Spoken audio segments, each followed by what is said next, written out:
Good evening, everyone, and welcome to our Doctor Who First Friday. How is everyone doing tonight?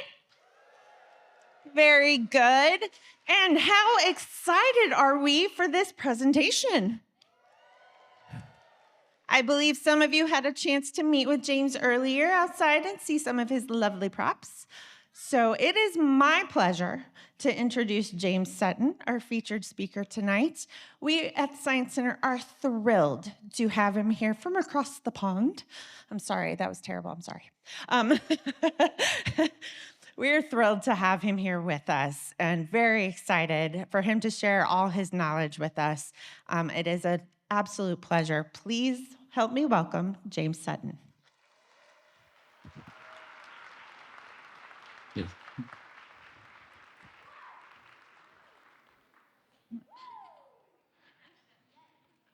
Okay, hello and welcome. We're going to be doing a journey through 60 years of Doctor Who props. We're going to be travelling across time and space. Well, usually very little time and actually mostly in Cardiff. But before we get wrapped up in that journey, I think I better introduce myself properly to all of you. Some of you will have already met me, but I'm James. I'm a prop maker from the United Kingdom, Cambridge to be precise, which is famous for being where they almost filmed a Doctor Who story with Tom Baker, and nothing else. And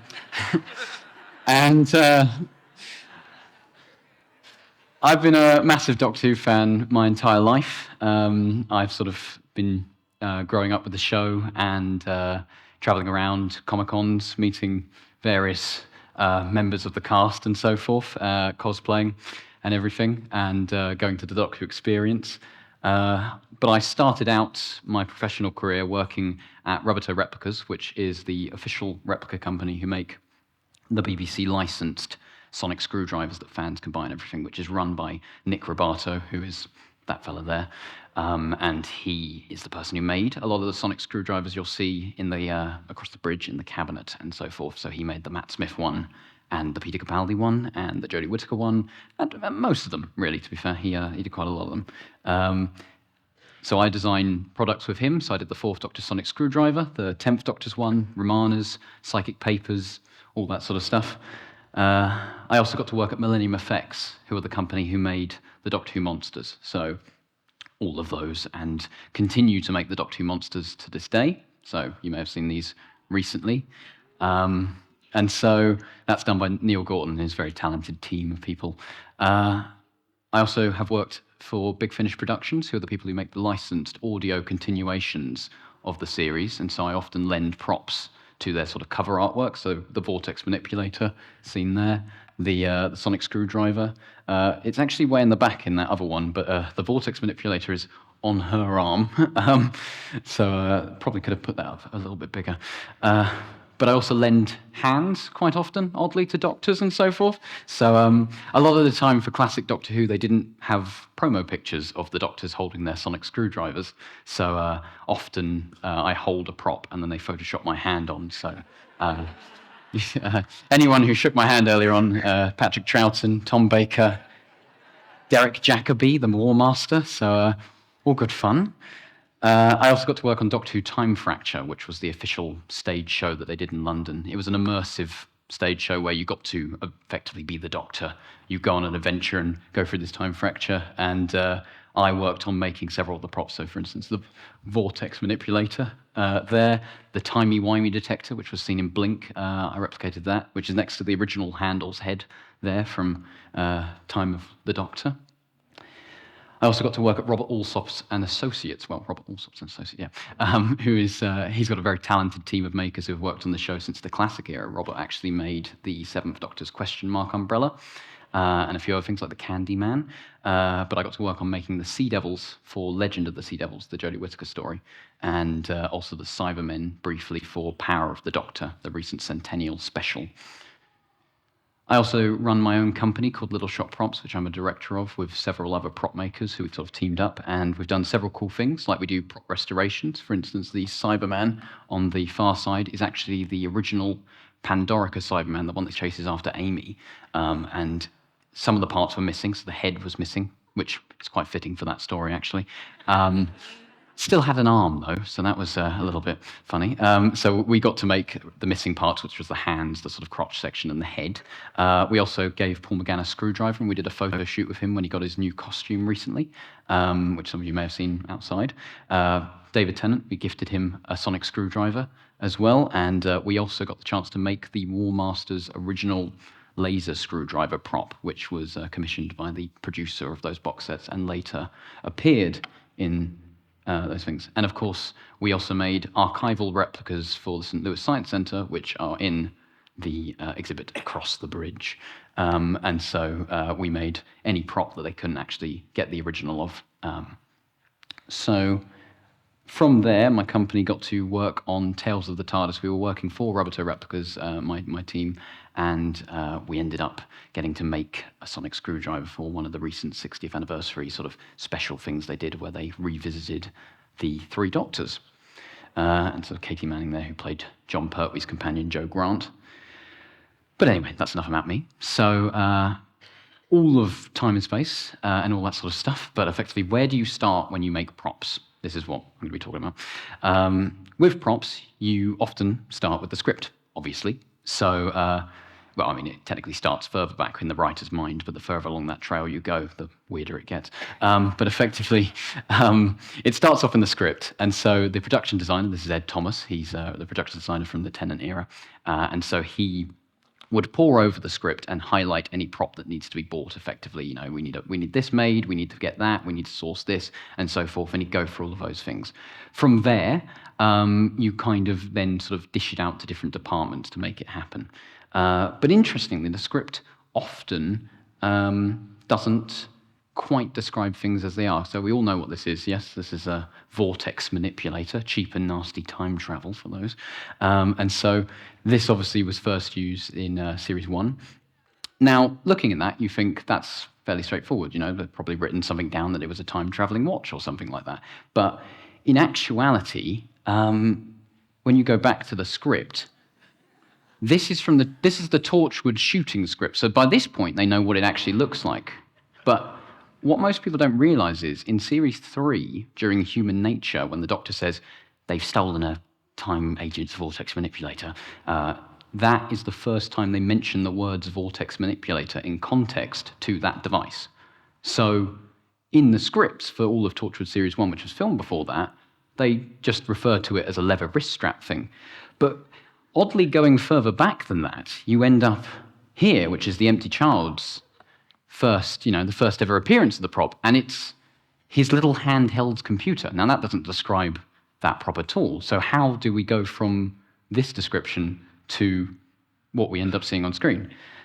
That's where concept artists come in. So these guys are here to sort of dream up what things will look like and hand that over to people like myself to then bring to life. So Matt Savage, who is a concept artist, he drew upon inspiration for the vortex manipulator. He went off and started looking around, and he settled upon this. Now, this is a World War II pocket watch wrist strap, effectively. So this was worn by soldiers. They would put their pocket watches in these and wear them out in battle and so forth. Now, he really liked this sort of thing. He thought Jack should have something that conceals his technology to blend in with the time period. And so he pitched the idea to Russell, and Russell loved it, and so it was approved first time. And from there, we got this, which is the final concept artwork that was handed off to the prop makers. Now, as you can see, they've incorporated the sort of leather wrist strap element, but then it's now got this futuristic sort of panel. And so when you get that done, you hand it over to the props department, which is where we sort of come in. Now, this was handed over to veteran prop maker Mark Kadori at the time. He is a regular LARPer, so he does a lot of sort of leather work. And the way you translate 51st century technology in 2004 is, of course, Samsung phone buttons. Clearly, and an Evoke Pure 2 radio for the little buttons there. The brass mesh that you can see in that sort of I've got a laser pointer, that bit there is actually garden sprinkler. So that was a little garden sprinkler. They cut that up and a few other bits. And actually, I couldn't get a clear shot of the buckle, but the buckle was actually, well, it's here. The buckle is actually from a lady's handbag. So very stylish. And so from there, the brass mesh that you saw on the thing, on the last one, was also utilized on this prop, the squareness gun. So you can see that there, they were made at the same time for the same episode, so there's a lot of shared DNA. They've also got the same blue 5mm LEDs in the barrel there. So effectively, the props department at the time had gone to Habitat, which is a shop in the UK, and they'd bought a bunch of these LEDs in a sale. And so they thought, do you know what? Let's cover everything in them. Let's just, every prop, blue. What a wonderful idea. So if you go back and watch series 1 of Doctor Who, just have a, I was going to say drinking game, but don't do that because there's too many of them. So every prop has got a blue LED on it somewhere, as you may notice. Now, interestingly, to stay on the squareness gun for a second, going forward to the sort of concept art phase of things, as some of you will remember from the episode, it gets switched out with a banana. And so to get this design, they actually, as you can see, drew around a banana and then filled in the details with sort of 51st century technology from the weapon factory of Villengard. So they are a good source of inspiration and potassium. So, love that for us. Now, the psychic paper, some of you saw it earlier on, and I've got one here. I don't know if that says anything, but it depends, of course, on your intelligence level. So this is one of the sort of longest running props, actually. The original actual physical prop was used from Eccleston all the way up to Jodie, definitely. And so it was actually for, I think, 18 years. So it's actually possibly the most consistently used prop in the whole show. And so in actuality, it's a UK driving license holder. So... yeah, so these are what people back in the day, their driving licenses have changed, but it's a vintage one, effectively. And so the way they did this was that they cut the insurance flap off there to get that sort of triangular pocket you can see. And they rubbed out all the text at the front, but you can still see in some shots that there is this sort of embossing there. So it wasn't quite as subtle as they had hoped. Now moving on from props in exactly, we're going to move into making monsters. And I just really wanted to have an excuse to put a Drashig on the screen because everyone loves Drashigs. We're going to talk about the Empty Child, of course, who is in the room with us. So with the Empty Child, I'm going to have to pull out my notes here, wherever I put them. Wow, we breezed through those. So the Empty Child is a sort of another great example of found parts. So obviously, as we were talking about there with the phone buttons and the radio bits and the brass sprinklers and so forth, and of course driving license wallets. Effectively, when they did the production of this, they were in the planning stages, and so this is obviously the concept art and everything, and there's sort of Russell's there, sort of putting shampoo in, I think it was leave-in conditioner. No, he's saying in that clip basically that we want the hair to stick out the back of the mask, so it's kind of all tangled, and that's their sort of mood board of ideas that they're working on there. And so they were going through the script and they're going, okay, we're just going to get a bunch of gas masks. There was loads during the war, so obviously we'll be able to pick up a bunch of identical ones pretty easily. No.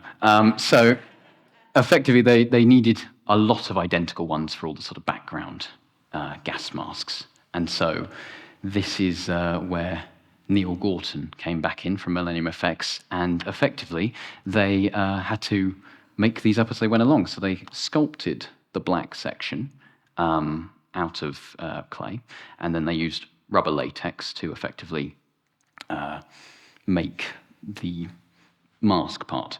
They then utilized Russian gas masks, basically harvesting the eyes from those, and then baked bean tins for the nose, wrapped around that with electrical tape, and then they just sort of cut holes in a disc and then hot glued it in, because all props are made of hot glue and prayer. That's the sort of basic gist. And then going on from there, moving forward to more modern stuff, Legend of the Sea Devils, as I mentioned before, I got to work on that with a very talented team of people at Robert Alsop and Associates. And so with this, we went back to the original, so I think it's on that side. This is the original one from 1972, from the John Pertwee episode, imaginatively titled The Sea Devils. And so in that, they had been made by a person called John Friedlander. And so with the ones we made, we managed to get a casting from the original mold of the face of the Sea Devil and incorporate that into the new sculpt. The new sculpt was done by Rob Alsop himself and Hal Townsend, working together to sort of create this piece. And that's when it got molded and passed over to us to attach fins to the back of the head and sort of netting around the thing. Again, more found parts. This was a sort of camouflage lycra thing that was sort of, I think, a snood or something was made for that, and then netting sort of there. From there, we then blended in the netting and everything and painted them up in multiple sort of passes. We wanted them to look sort of wet, funnily enough, because they are from the sea. And so we just kept layering and layering them, although we only actually had 2 days to put these ones together. So we started on Monday, and then by Tuesday, I think they had to be in Cardiff for about 2 p.m. So again, not a lot of time for a show about time travel, funnily enough.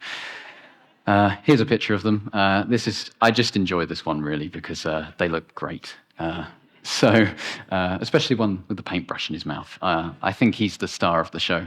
They're a bit like the Beatles, really. Or maybe this is a bit more like Bohemian Rhapsody with Scaramouche. Anyway, now, a long time ago, a sort of prop was introduced to the show and has somehow survived to this very day as a major plot device. And so we're going to go on a brief history of the sonic screwdriver. And by a brief history, I mean as brief as 60 years of this thing could be made. So starting off, we're going to 1968, which is The Fury from the Deep. Now, this episode is sadly lost. The BBC decided we need some space on the shelves in the archive. Let's just set fire to a few Doctor Who episodes, Why not?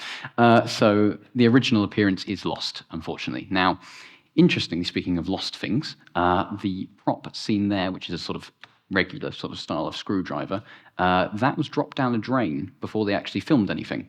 And so, in true fashion, they had to improvise, and so they took the whistle off the life jacket that they were wearing in the story and utilized it as the sonic screwdriver in the scene, which is there. You can see Patrick now holding it. And so it was just an Acme City life jacket whistle, but it is in fact the first sonic screwdriver.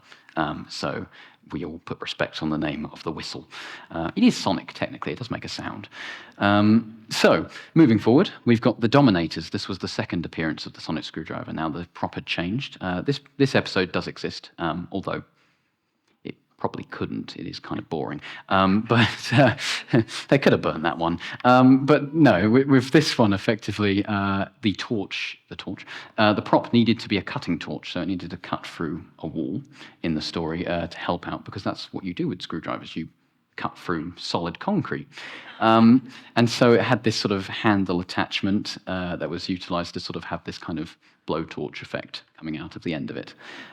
Moving on again, we move to the War Games, which is where we get the sort of more famous Second Doctor style of sonic screwdriver. Now, this was just an ever-ready pen light, which was an off-the-shelf item. Later on as well, John Pertwee used a very similar one to de-hypnotize some people in the Time Warrior, which sort of gets confused sometimes. But effectively, Patrick utilizes this just for this story to actually undo a screw in a very unique fashion of actually using the screwdriver as a screwdriver.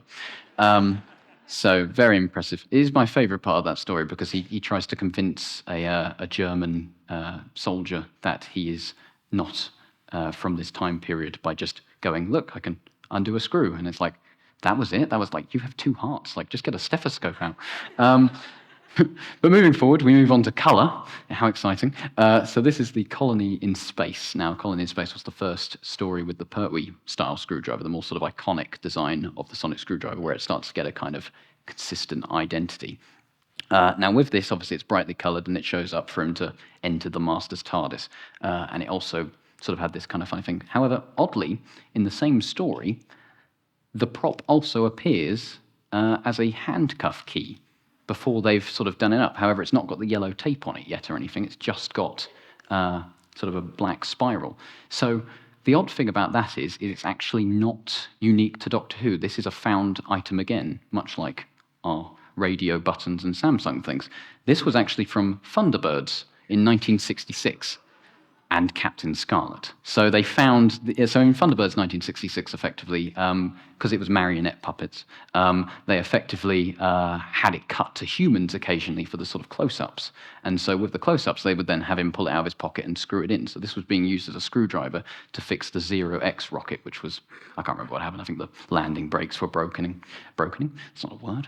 But effectively, in Captain Scarlet, they had this microphone used by Captain Blue, and that was the top of the sonic screwdriver. So they took these two props. The BBC effectively bought them from Jerry Anderson when he was having a sort of garage sale of random props that they had utilized years ago, and they stuck them together, and that became the sonic screwdriver. Moving on, we get multiple versions of John Pertwee's screwdriver. This is where we get really pedantic, where they changed the top around a little bit, and that counts as a variant. And then they decided, you know what? All that electrical tape we've stuck on the handle, that's a nuisance. It keeps coming off when we're trying to film stuff. So they then stripped it completely. And this is where it becomes the sort of more familiar style that was used sort of by Tom Baker. However, at this point, the difference is, and this is the only difference that makes it, completely different for fans, the red ring on the top there, I've got a laser pointer. Where is it? There it is. That is touching there, whereas later on it isn't. And that's because Tom Baker broke it within seconds of having it. So Tom Baker pulls it out of his pocket in Robot and very, very smoothly improvises the line, it acts as a miniature sonic lance, as he reattaches the head of it in the second clip there. And when he reattached it, however, he put it a little bit too high. So it then remains for the entire time it exists, sitting a little higher.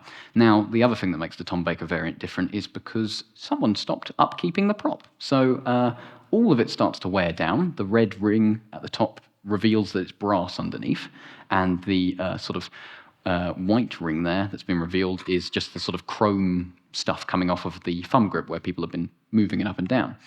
And then it does get upkeeped in his penultimate episode. So he had it for 7 years, and suddenly someone went, maybe we should repaint this.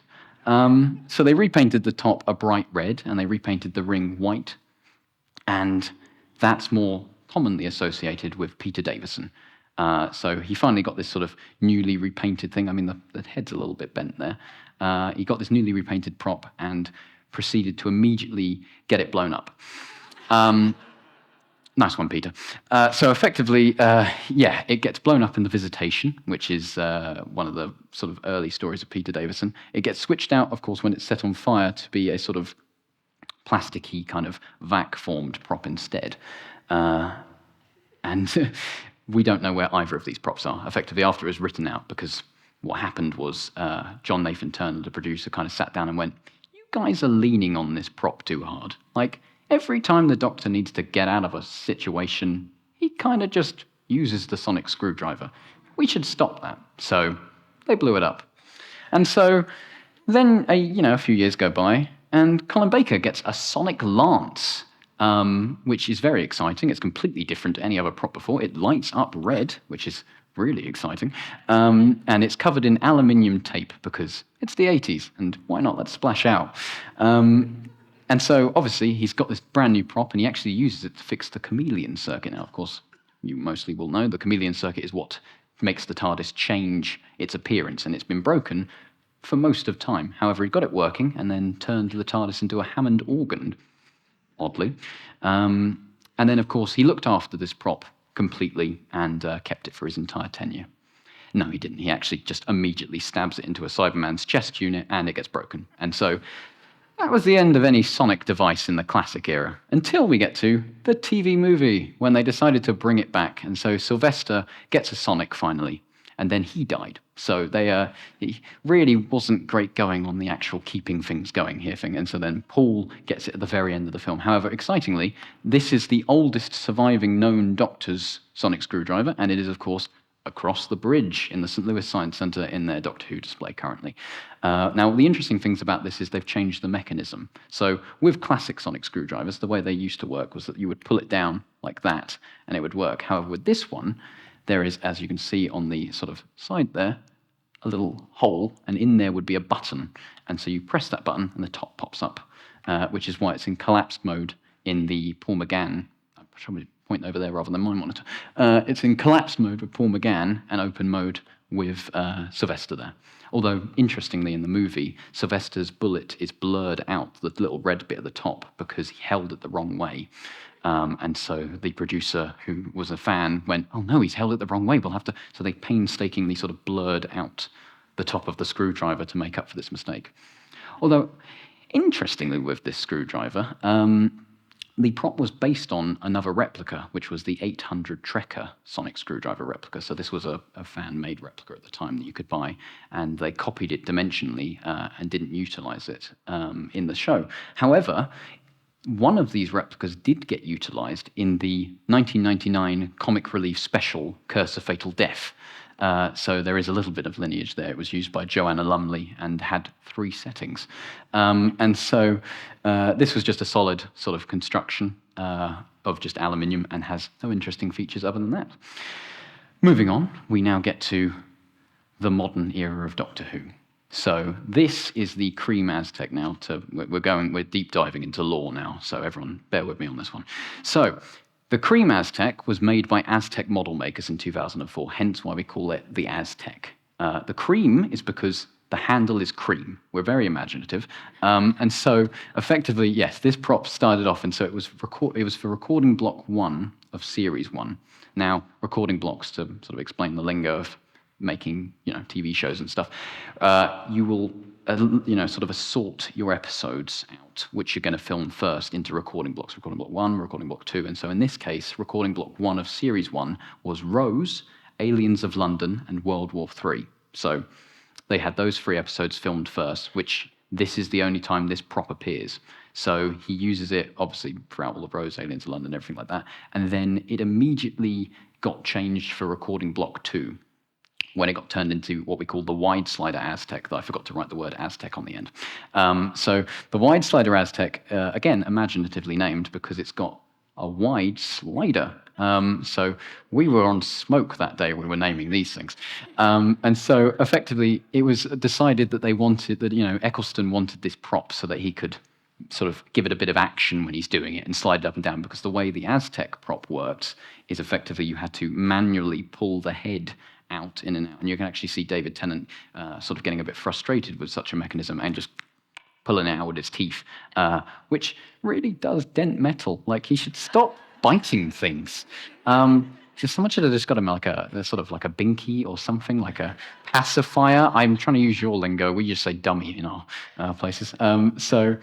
Yes, effectively this was utilized from recording block 2 of series 1, and they also made a second prop which we called the Grey Aztec, but I've decided not to go in that because you guys might want to go home at some point. And so from there, the wide slider was used up until the end of series 2. You may remember it from such scenes as when he blows open the doors and says doesn't wound, doesn't maim, doesn't kill, but it is very good opening doors and such like. And then it got changed again into this, which we call the Tri-Slider, and that's because it's got 3 screws on the handle there. It was the 3rd version of this prop, and it was used during Series 3. Again, we got really creative with these names. And so this is the same prop, effectively. The body here was used from the original one. What they did was they filled in the wide slider channel with filler. They turned it around, and that blue strip that's on the side, they cut into it to make it into the slider channel. They then made a sort of rudimentary blue strip, which is why this one looks a little bit more janky, and then added this sort of screw mechanism on the top of it. And so this was utilized from Runaway Bride onwards until the end of Series 3. It was last seen in the scene where the Doctor locks the controls between the end of the universe and where the TARDIS landed last, which is right here, right now, in the terms of Harold Saxon and 2007. And so the only thing they did remake on this was they remade this section here. So they got rid of the original one and they made a wider one so that they could have a bigger slider bit going inside of that. But everything else was the same. From there, though, we get onto the Cream Robato. Now, we've changed the last name because it was a different maker. So with the Cream Robato, it was all the same parts because effectively the BBC at the time didn't have quite the capability to make these parts. They were a bit more complicated. The sort of head section here is actually very difficult to make. So they just took that bit off. So that's the same parts from the Cream Aztec, the wide slider, and the tri-slider, all reused over and over again. This was for the first time used in Voyage of the Damned and lasted till the end of the show. And so they remade the body section here, and they added this new slider plate in to sort of be a bit more sleeker. And this is the sort of more commonly seen David Tennant design. And then all of this was the same parts originally used, and this is from the tri-slider still, so they didn't remake that part. So it's an amalgamation of all of the screwdrivers ever seen, and was all the way from the start with Eccleston. And now it's in the other room. So this is the one that was brought here today, and so you can all see it. And so it was last seen in the 11th hour. So David Tennant got to keep the other prop. As I said, there was 2 props, and so he got to keep the other one as a personal one. That was when he finished filming The End of Time. But he actually stayed on to film the Sarah Jane Adventures, which was the wedding of Sarah Jane Smith episode, and of course it was then retained by the BBC to make 11th Hour. So the reason the paint on this is not looking quite as good as it could do is not because of poor upkeep. It's actually because of the fact that it was put into the goo that Prisoner Zero makes. You know, remember in the episode it's found on the table by Amy, and it's covered in this sort of stuff. And so effectively the whatever that goo was melted the paint. So you can actually, the reason it's become this kind of color is you can actually see the gray primer they used underneath showing through the crackle where there should be actual paint. And interestingly, I don't think you can see it in this picture, but when you go outside and have a look, if you look on the side, there's a lot of paint missing. And if you watch the episode, Matt Smith, when he gets the screwdriver back, goes, "Oh, what's the bad alien done to you?" And he rubs the side of it, and he takes off all the paint in his hand at that moment. Thanks, Matt. Every sonic screwdriver props he get given, he just decided, you know what, this shouldn't be in one piece. It's like, thank you, great. And so that kind of brings us to an end on the screwdrivers, because to be honest with you, after this point, it gets very, very sort of tedious, because Matt Smith just breaks everything. So there was, like, as far as I can remember, there's at least 7 Matt Smith props, because when he got given his first one, so in Flesh and Stone they were filming with the Weeping Angels, he got given this original prop on set, and it was made of resin inside, because the brief was that you would slide the prop up with your thumb. Matt went, "Do you know what? Let's flick it." And the whole top section went flying out. And I couldn't find it, but there is a joyous picture somewhere of Matt Smith sort of stood there going, "Oh, God," and a props department guy sort of holding 2 halves of it, very confused. And so, yeah. And then after that, with sort of Peter Capaldi, they did machine a few of the screwdrivers, but at that point it starts to become CNC'd, which is computer numeric control, which is effectively where machines make the parts. So all of the props become very similar. They're not quite as different as all of the ones we've just looked at. So it becomes very difficult to sort of tell them apart. And then the Jodie screwdrivers were actually cast pewter, so they were all made from the same mold, so the same problem applies, that there's just so many of them that you end up not being able to tell them apart, really, because there's no distinguishing details. And then the new 14th screwdriver is just crazy. So, and Shooties now, I'm not telling you about it. I'm just kidding. But effectively, though, yes, that brings us to the sort of end.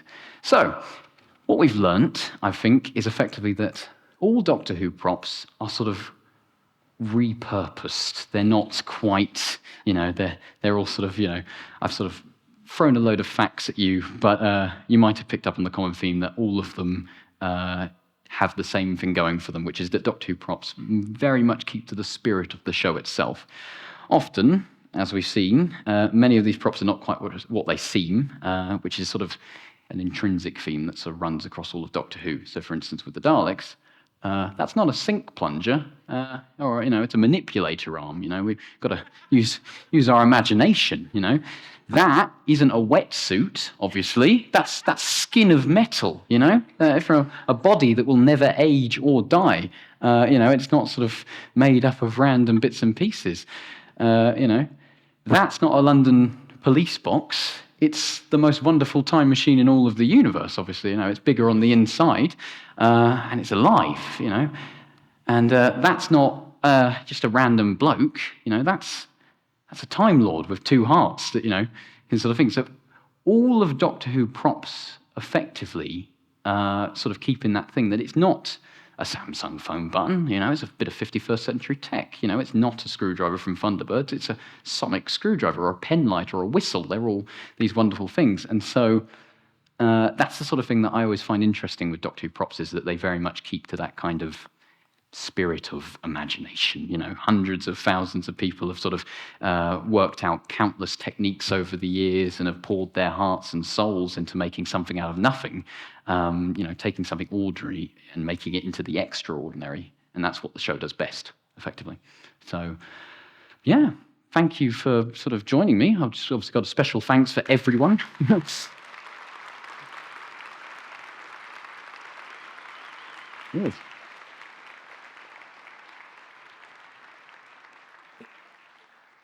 Thank you so very much, James. And we will take a few questions. So if you do have a question, please come up here to the microphone and form an orderly queue. And then we'll take some questions, okay? Mm-hmm. Don't be shy. There we go. I don't bite, it's fine. One right here. Yep.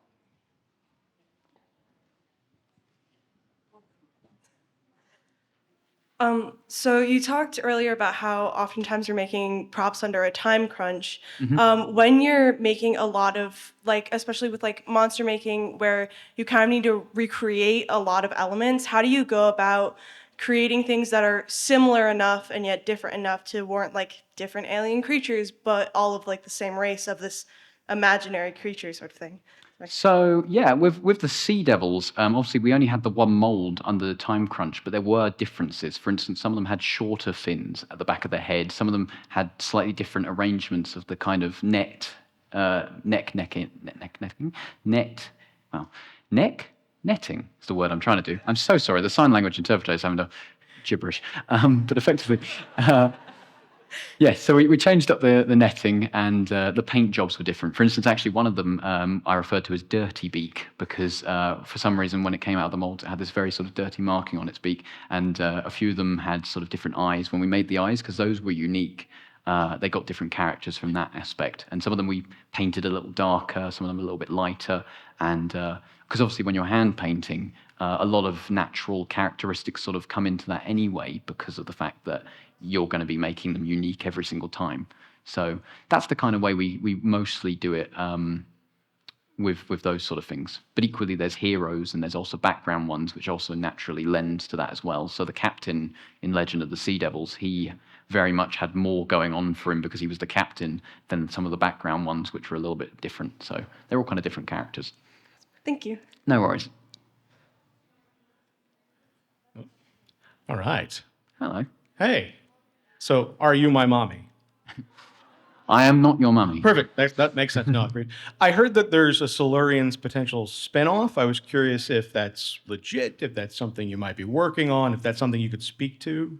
No. Okay. All right. Well, that takes care of both of my questions. I appreciate it. Russell T Davies is probably watching in the audience already, so I can possibly confirm nor deny. Oh, okay. All right. Well, I appreciate it. Thank you. Yeah, no worries. So do you ever have you have it edited, right? Like the TARDIS where you walk in. Yes, I've been in the TARDIS, yeah. So do you ever have trouble moving the TARDIS to a different place? Do you mean the police box or do you mean the actual inside? Both. Well, the inside's very difficult to move because it's kind of a mounted set, so that actually takes quite a lot of sort of logistics to do, and it's kind of always permanently set up in a studio. The police box is less so those actually collapse down and kind of flat pack, so you can unscrew different parts of them and they fit together. And so, for instance, the TARDIS that's in the other room was actually in Time Fracture, which I worked on, and was in some of the screen. It was screen used in Twice Upon a Time and everything. And that police box completely collapsed down to be transported in shipping crates. And so, for instance, as well on the specials recently with David's Tennant returning, I was there on the day of filming when they filmed in Camden Market, which was obviously where the TARDIS lands, and that just literally turns up in this big, massive kind of crate with wheels on, and then they pull it out, and it's sort of, you get a pillar, you get another pillar, you get the base unit, and then you get the kind of sides put in, and they kind of fix it up, and then they put the roof on, and the signage, and then the backdrop in and the doors get hung. So all of that is very collapsible, so it can be sort of transported. I think TARDISes are actually made by IKEA, so yeah. Bye. No, thank you. Bye. Who is your personal favorite Doctor? Ooh, it is Sir David Tennant. He is my favourite. I grew up with him and Eccleston, so I was there for Eccleston. So Eccleston holds a special place in my heart, but it's got to be David. He's so nice as well in person. So yeah, Okay, thank you. no worries. Hi. Hello. Do you have insight into when they make a decision, production-wise, of whether they're going to use a functional prop versus like video effects? And is it always price, or is it things like with the Sea Devils, it's a more classic design and certain look, so they're like, we're going to use physical versus video? Yeah, so sometimes, not on all jobs that we do where we get to sort of have that, but recently we've been able to sort of have an insight and have a conversation, because obviously when they come to you with this kind of concept, you have to kind of go, okay, here's what I can actually do, because some of this is just never going to functionally work. So you get to have insight into how you're going to put it together, and then they can kind of make the decision from there what they want to go with, because you can kind of offer them two paths, which is it can look like it does that thing you want it to do, or it can work in a way that kind of gets you halfway there. And so it is just a sort of case-by-case basis on that one, really, whether or not they actually give you sort of feedback into that. But equally, when they give it to you, there's not always someone just stood watching over your shoulder or anything like that. You can put your own sort of inputs into how these things are going to work. For instance, when I did Tales of the TARDIS, this is actually the filming prop from that episode.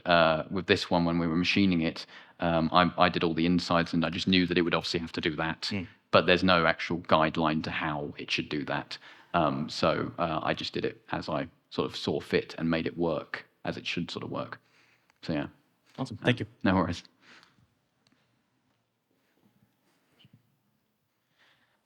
I was curious what was preventing you guys from buying a whole bunch of gas masks for So- the episode?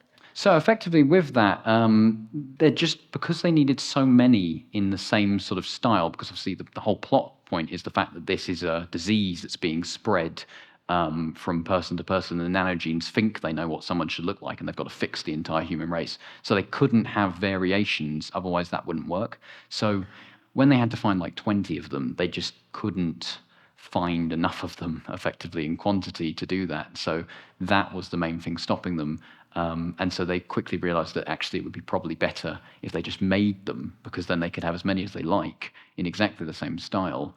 And obviously then fit one to a child's face, because obviously the main thing with that as well is the fact that some of them had to fit adults and some of them had to fit children.